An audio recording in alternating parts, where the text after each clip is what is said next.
Dear gentle viewers, greetings. Today we will be discussing offences related to marriage under sections 81 to 84 and 87 of the Bharatiya Nyaya Sanhita 2023, along with its comparison to the IPC Indian Penal Code 1860. This session is presented by KPS Advocates.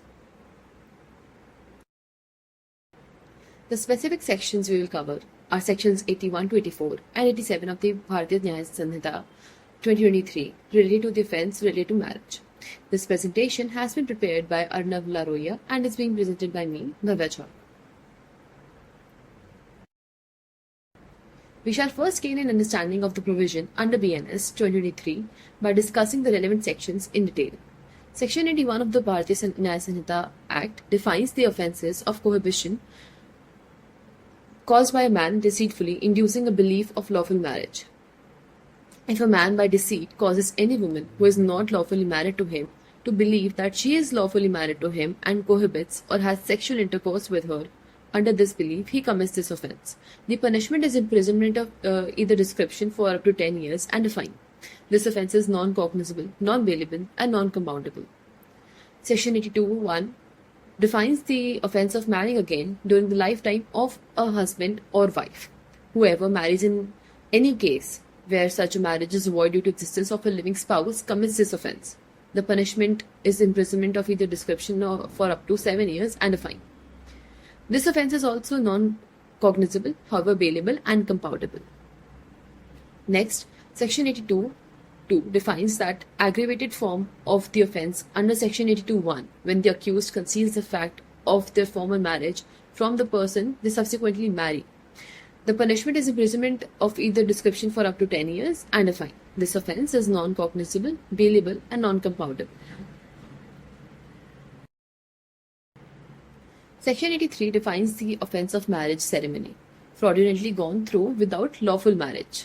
Whoever dishonestly or with fraudulent intention goes through a marriage ceremony knowing that they are not lawfully married commits this offence. The punishment is imprisonment of either description for up to 7 years and a fine. This offence is non-cognizable, non-bailable and non-compoundable.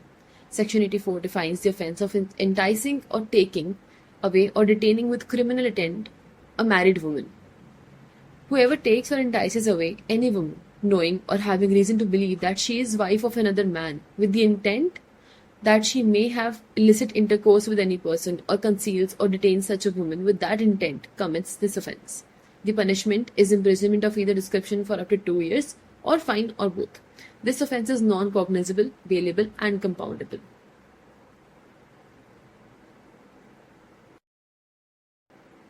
Moving to the next section, which is section 87, defines the offences of kidnapping, abducting or inducing a woman to compel marriage, etc.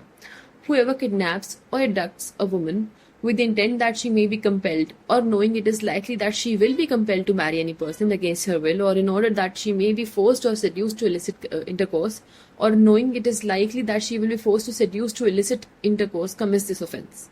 Additionally, whoever induces any woman to go from any place through criminal intimidation, abuse of authority or any other method of compulsion with intent or knowledge that she will likely be forced to seduce to illicit intercourse with another person shall also be punishable under the section. This punishment is imprisonment of either description for up to 10 years and a fine. This offence is cognizable, bailable and non-compoundable.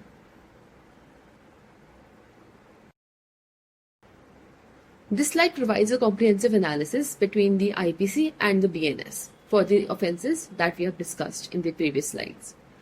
So Section 81 of BNS 2023 corresponds to Section 493 of the IPC 1860 with no changes in the substantive law.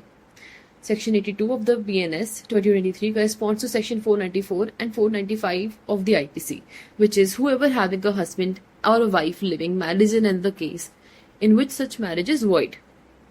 The new law has merged these two provisions into one section.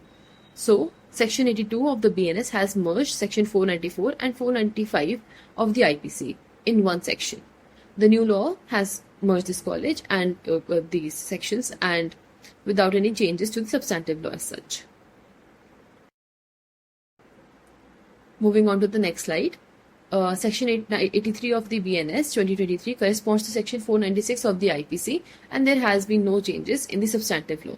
Section 84 of the BNS corresponds to Section 498 of the IPC.